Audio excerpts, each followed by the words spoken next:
Kecewa berat sniper mematikan di dunia ini, ungkap Borok Ukraina.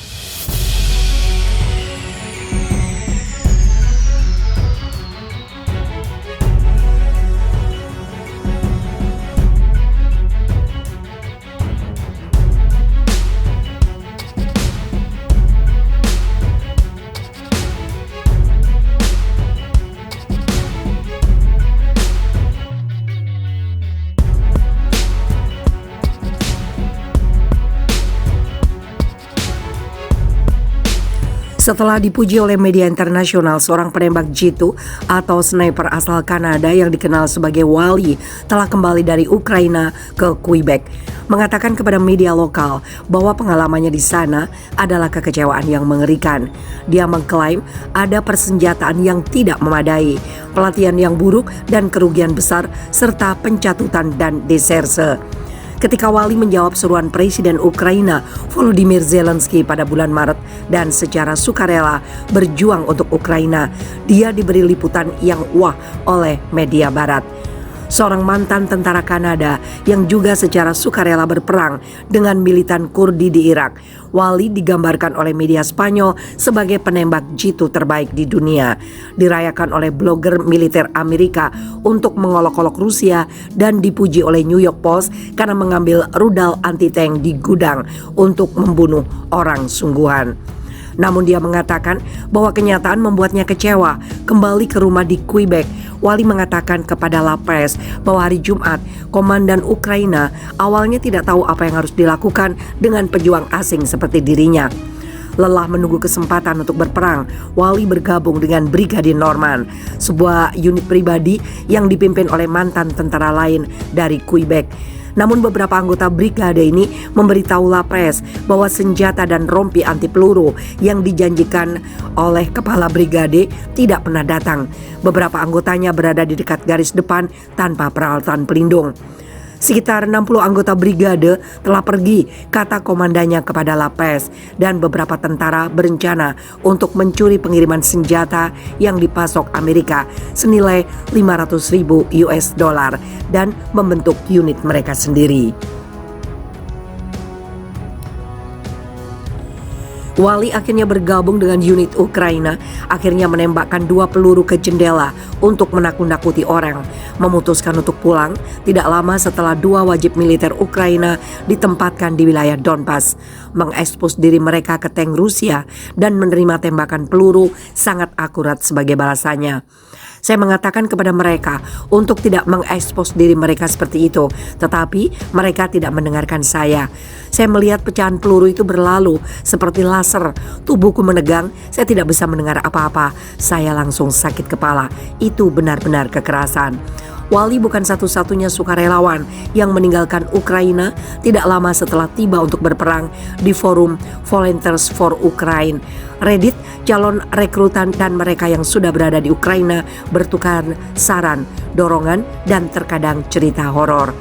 Satu postingan yang diduga dari sosok yang selamat dari serangan rudal Rusia di pusat pelatihan untuk rekrutmen asing pada bulan Maret menggambarkan bagaimana komandannya mengirim orang-orang yang tidak terlatih ke depan dengan sedikit amunisi dan senapan AK dan terbunuh. Seorang pengguna Reddit mengatakan bahwa dia melarikan diri ke Polandia setelah serangan dengan sejumlah veteran asing karena Legion benar-benar kalah senjata seperti halnya beberapa pemimpin Ukraina yang gila.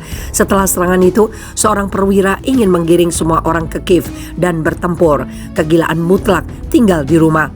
Postingan lain menceritakan kisah serupa, melibatkan rekrutan yang tidak siap menerima pelatihan beberapa hari sebelum dikirim ke garis depan dengan peralatan yang tidak memadai. Komandan Ukraina juga berjuang untuk menangani masuknya orang asing yang tidak terlatih. Menurut beberapa asisten mereka di Kanada dan pada bulan April, Legion International Kiev menghentikan perekrutan. Namun menurut La Presse, beberapa orang asing dengan pengalaman militer yang relevan saat ini digunakan untuk operasi khusus di belakang garis Rusia.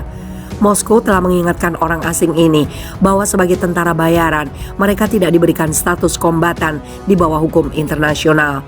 Mereka datang ke Ukraina untuk mendapatkan uang dengan membunuh Slavia, Oleh karena itu, yang terbaik yang menunggu mereka adalah pertanggungjawaban pidana dan hukuman penjara yang lama, kata juru bicara militer Rusia, Mayor Jenderal Igor Konazenkov bulan lalu.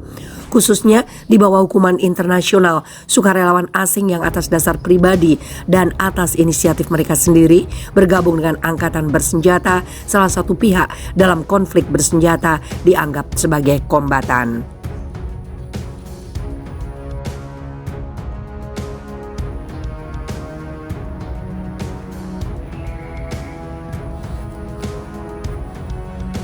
Putin kirim peringatan hari kiamat ke barat saat parade kemenangan Perang Dunia Kedua.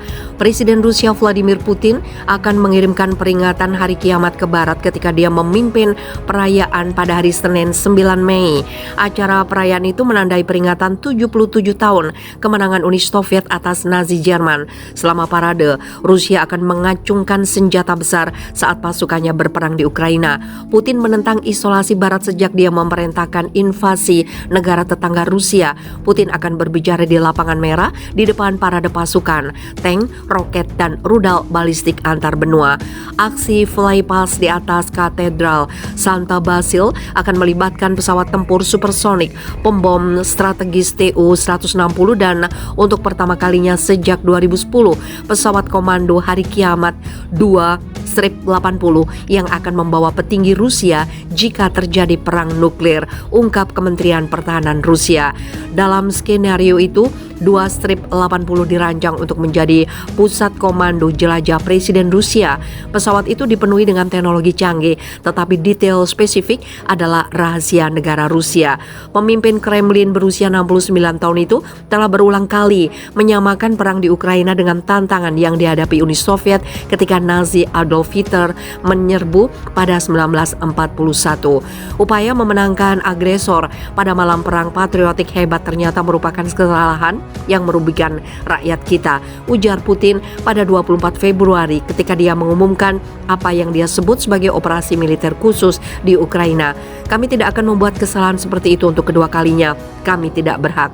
Putin menyebut perang di Ukraina sebagai pertempuran untuk melindungi penutur bahasa Rusia di sana dari penganiayaan oleh Nazi dan untuk menjaga dari apa yang disebut sebagai ancaman Amerika Serikat terhadap Rusia yang ditimbulkan oleh perluasan NATO.